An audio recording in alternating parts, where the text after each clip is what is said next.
ആലപ്പുഴയിലെ വാഹനാപകടത്തിൽ മരിച്ച മെഡിക്കൽ വിദ്യാർത്ഥികളുടെ 3 പേരുടെയും പോസ്റ്റ്മോർട്ടം പൂർത്തിയായിരിക്കുന്നു. 5 പേരുടെയും മൃതദേഹം വണ്ടാനം മെഡിക്കൽ കോളേജിൽ പൊതുദർശനത്തിന് വയ്ക്കും. അപകടസ്ഥലത്ത് RTOയുടെ പ്രാഥമികമായ പരിശോധന പൂർത്തിയായി കഴിഞ്ഞിട്ടുണ്ട്. ബ്രേക്ക് ചവിട്ടാനുള്ള സാഹചര്യവും സമയവും ഈ KSRTC കിട്ടിയിട്ടില്ലെന്നാണ് ബോധ്യപ്പെടുന്നത്.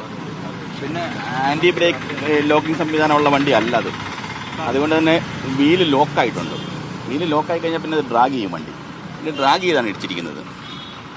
ഫസ്റ്റിൽ ഇടിച്ചിരിക്കുന്ന ഹിറ്റ് പോയിന്റ് ആ വണ്ടിയുടെ കോ ഡ്രൈവറിൻ്റെ മുകളിലായിട്ട് വരുന്ന ആർച്ച് ഭാഗത്താണ് വണ്ടി ഇടിച്ചിരിക്കുന്നത്. അതുകൊണ്ടാണ് ടോപ്പ് വുഡ് അകത്തേക്ക് ഇരുത്തിയിരിക്കുന്നത്. ഏറ്റവും ഡാമേജ് കിട്ടിയിട്ടുള്ള കോ ഡ്രൈവർക്കായിരിക്കും. ഇവരുമായിട്ട് സംസാരിച്ചപ്പം അവിടെ ഉണ്ടായിരുന്നെന്നാണ് പറയുന്നത്. ഡ്രൈവർ പറയുന്നത് ഒരാളെ ഉണ്ടായിരുന്നുള്ള. ബാക്കിയുള്ള ആൾക്കാരൊക്കെ ഈ ഇമ്പാക്റ്റിൽ ഫ്രണ്ടിലേക്ക് വന്നു കാണും. ഡ്രൈവർ സേഫായത് ഇതിങ്ങനെ വണ്ടി ട്വിസ്റ്റ് ആയതുകൊണ്ടാണ്. ട്വിസ്റ്റ് ഇല്ലായിരുന്നെങ്കിൽ ഡയറക്റ്റ് കൊളീഷനായാണ്. കുറച്ചുകൂടെ ഒരടിയും കൂടെ അല്ലെങ്കിൽ 1 മീറ്റർ കൂടെ കിട്ടിയിരുന്നെങ്കിൽ വണ്ടി തെന്നിപ്പോയാൽ നമുക്ക് ഇതിൻ്റെ ഇമ്പാക്റ്റ് കുറയ്ക്കാൻ പറ്റില്ല. ഇത് ഇമ്പാക്റ്റ് ഒന്നും നഷ്ടപ്പെട്ടില്ല. അതായത് എല്ലാം വണ്ടി തന്നെ കിട്ടി. എല്ലാം കിട്ടിയത് ആ വണ്ടിയിലുമാണ്. ഇത് അപ്പർ ബോഡി ഉള്ളൊരു വണ്ടി ആയതുകൊണ്ട് ഈ കിട്ടിയത് ഒന്നും ഒഴിവായില്ല. അപ്പോൾ വണ്ടി തെറിച്ചു പോയായിരുന്നെങ്കിൽ കുറച്ച് ഇമ്പാക്റ്റ് കുറഞ്ഞേനെ. ഡോക്യുമെൻറ്റേഷൻ സൈഡ് ഇഷ്യൂസ് ഒന്നുമില്ല. പക്ഷെ അത് വണ്ടി ആരുടെയാണ്, അത് എന്തിന് ഇവരെടുത്തു, ഇത് ഏത് ബേസിലാണ് ഇത് ഉപയോഗിച്ചത്, എന്താണ് ഇവരുമായിട്ടുള്ളൊരു നെക്സസ്, അത് മറ്റൊരു തരത്തിൽ അന്വേഷിക്കേണ്ട വിഷയമാണ്. വണ്ടിയുടെ ഓവർലോഡിങ്, വണ്ടിയുടെ പഴക്കം, ഇവിടുത്തെ കാലാവസ്ഥ, റോഡിലെ ജലപാളികളുടെ അംശം, ഇതെല്ലാം ഈ ആക്സിഡൻറ്റിലേക്ക് നയിച്ചു. ഓവർലോഡ് ആയിരുന്ന സമയത്ത് നമ്മൾ മനസ്സിലാക്കണം, 5 പേര് പുറകിലത്തെ കമ്പാർട്ട്മെൻറ്റ് ഉണ്ടെന്ന് പറയുമ്പം വണ്ടിയിലൊക്കെ ആയിരിക്കും ഇരുന്നത്. അതൊക്കെ ഇതിൻ്റെ തീവ്രത കൂട്ടി, ആക്സിഡൻറ്റിൻ്റെ തീവ്രത, കാഷ്വാലിറ്റി കൂട്ടിയത് അതൊക്കെ. വണ്ടി ഒരു നിശ്ചിതാവധി ഞാൻ കണ്ടു കഴിഞ്ഞപ്പോൾ എനിക്ക് വണ്ടി വന്നൊരു ഓവർടേക്ക് ചെയ്ത് കഴിഞ്ഞ് ഞാൻ ഓവർടേക്ക് ചെയ്ത് ഒത്തിരി റോങ് സൈഡ് വണ്ടി വന്നു കഴിഞ്ഞപ്പോൾ ഞാൻ ബ്രേക്ക് ചെയ്ത് മാക്സിമം എനിക്ക് ഒതുക്കാൻ പറ്റുന്ന സ്ഥലത്ത് ഒതുക്കി. ഈ വണ്ടി നേരെ ഒരു ചരിഞ്ഞിങ്ങനെ സ്ട്രേറ്റ് ഓടി വരുമല്ലേ, ഇത് ചരിഞ്ഞ് വന്ന് നമ്മുടെ വണ്ടിയുടെ അടിപൊളിയിലോട്ട് അങ്ങ് കയറുക.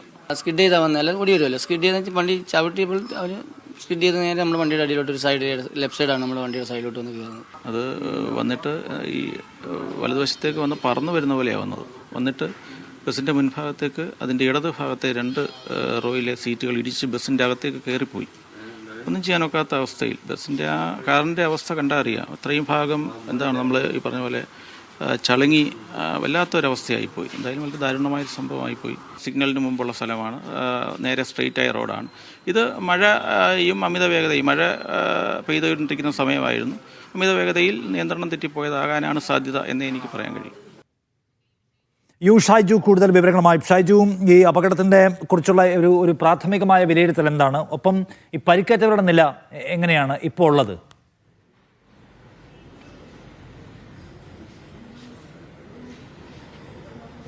നിഷാദ്, ഈ ആലപ്പുഴ RTOയെ അന്വേഷണത്തിന്റെ ചുമതല കളക്ടർ ഏൽപ്പിച്ചിരുന്നു. കളക്ടർ അല്പസമയങ്ങൾക്ക് മുമ്പ് അത് മീഡിയകളോട് പറയുകയും ചെയ്തിരുന്നു. അതിന്റെ ഭാഗമായിട്ടാണ് ആലപ്പുഴ RTO ഈ സംഭവ സ്ഥലത്തെത്തി വാഹനങ്ങൾ 2 പരിശോധിച്ചു. ഈ പരിശോധിച്ചതിന്റെ ഒരു പ്രാഥമിക വിവരമാണ് അദ്ദേഹം കൈമാറിയിട്ടുള്ളത്. വിശദമായ അന്വേഷണത്തിലേക്ക് കടന്നാൽ മാത്രമേ കാര്യങ്ങൾ കൂടുതൽ വ്യക്തമാകൂ. ഇതിന്റെ ഓവർലോഡിംഗ് അടക്കമുള്ള കാര്യങ്ങൾ പരിശോധിക്കപ്പെടേണ്ടതുണ്ട്. ഈ വണ്ടി ആരുടേതാണ്, ഇവരെങ്ങനെ എടുത്തു, അത്തരത്തിലുള്ള നെക്സസ് അടക്കമുള്ളത് പരിശോധിക്കണം, അന്വേഷിക്കണം എന്നാണ് അദ്ദേഹം പറയുന്നത്. 5 പേർ ഇപ്പോഴും ആശുപത്രിയിൽ ചികിത്സയിലാണ്. അതിൽ 3 പേരുടെ നില ഗുരുതരമാണ് എന്നാണ്. അതിൽ ഒരാൾ ന്യൂറോ സർജറിക്ക് വിധേയമായിക്കൊണ്ടിരിക്കുന്നു എന്നാണ് നമുക്ക് മനസ്സിലാക്കാൻ കഴിയുന്നത്. മറ്റ് 2 പേരും വെന്റിലേറ്ററിൽ ആണ് എന്ന് നമ്മൾ നേരത്തെ ധരിച്ചിരുന്നെങ്കിലും അങ്ങനെയല്ല.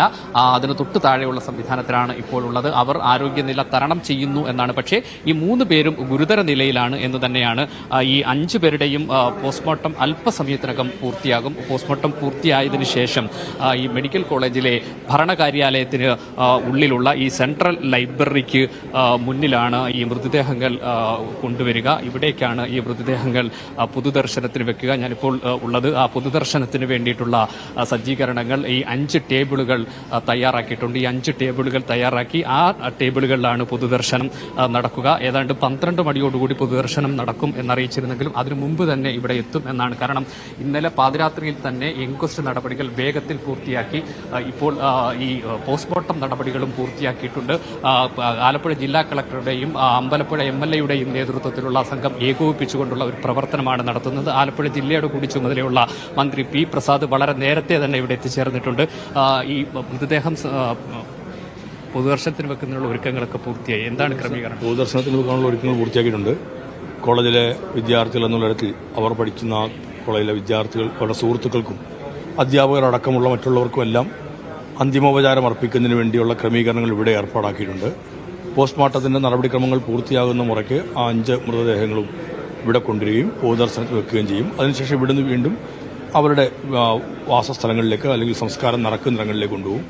ലക്ഷദ്വീപിലുള്ള ഒരു കുട്ടിയുണ്ട്.